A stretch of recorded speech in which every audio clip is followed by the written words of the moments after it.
Bookworms, welcome to the Weekend Readers Book Club. Thank you for joining us.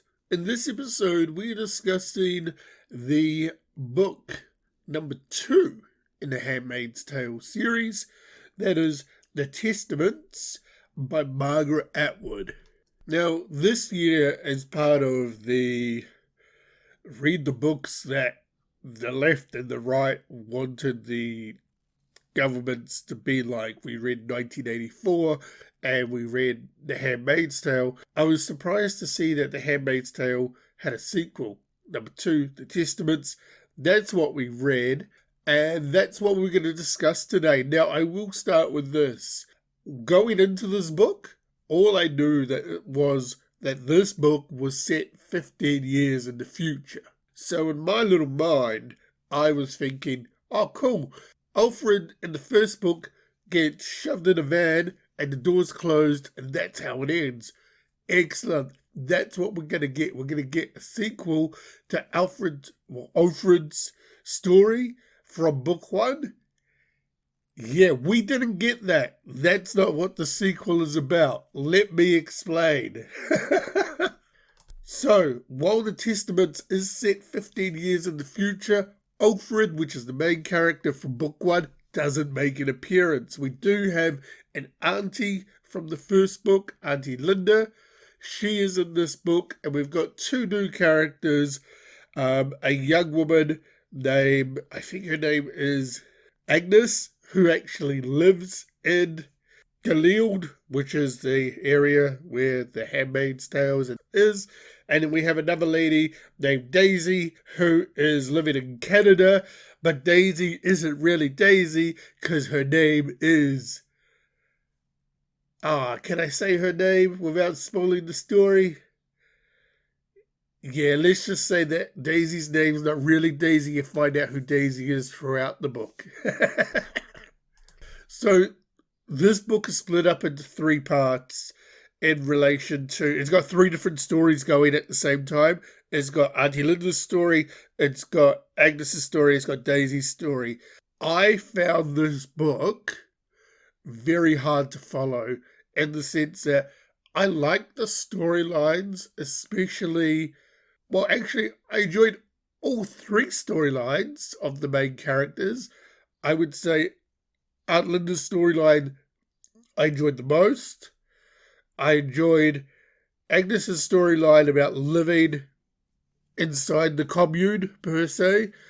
Daisy's storyline was a bit hit and miss for me, but all 3 have individual storylines that sort of combine into one, then spread out again at the finale. Now, I found this book very hard to follow, and I did about the first 100 pages, and then I had to stop and Google what actually was going on, because instead of having each chapter, say, under the name of Agnes, Daisy, or Aunt Linda, they give the title name something different, and I'm getting confused on who this actually relates to. By the end of it, I sort of got it. However, for the first 100 pages, it was very confusing because I had no idea what was going on, and I was looking for our main character of the previous story who doesn't show up. I found this book very... I should have done my research into it first, because the things I didn't like about this book was the fact that it wasn't fluid from the first book, in the sense of I was expecting Alfred's story to continue. I wanted to know what happened once those doors shut on her when she got shoved back in the back of the truck.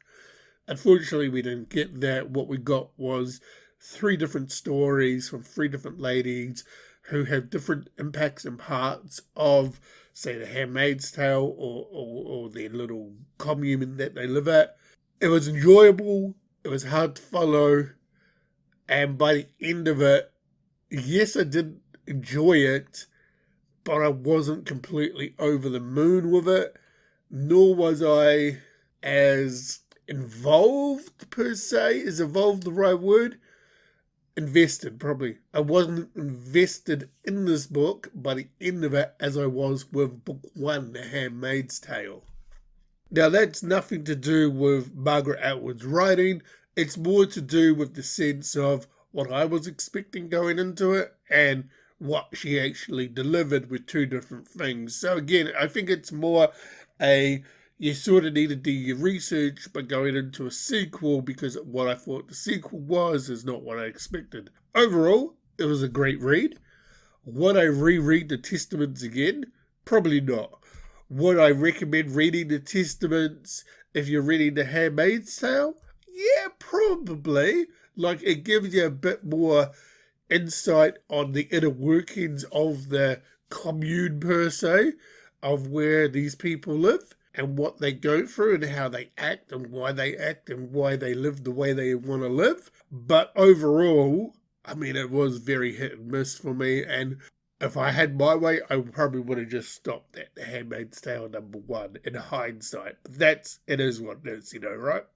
So the question will be, will Margaret Atwood's The Testament be going onto my bookshelf since I've read it?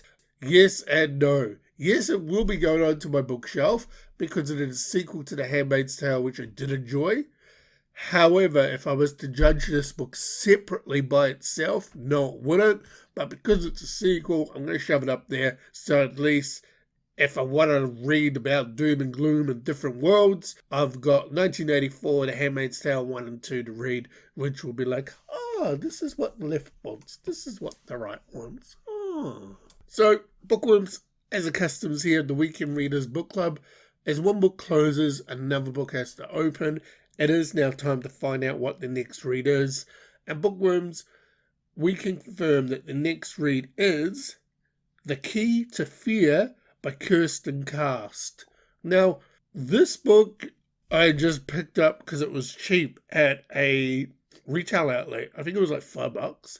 The back blurb sounds good. It's basically a pandemic nearly wipes out the human race, and there's unique laws put into the land where basically books are banned, touching's forbidden, and basically you can't, by the sounds of it, you can't really interact with other people on a physical touch level. It's all like beep boop, beep boop, beep boop level, like via computers and stuff.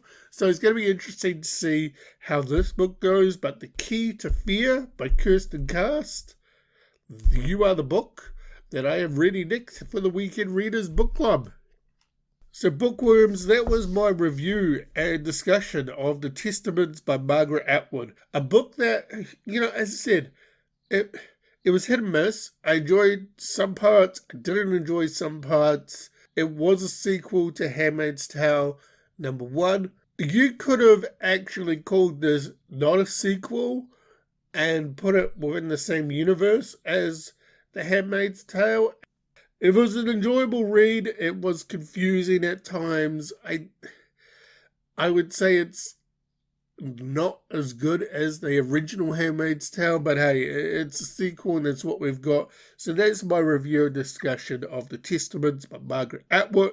Bookworms, thank you for joining us in this episode of discussion about this book. And until next time, when we come back and we discuss The Key to Fear by Kirsten Cast, happy reading.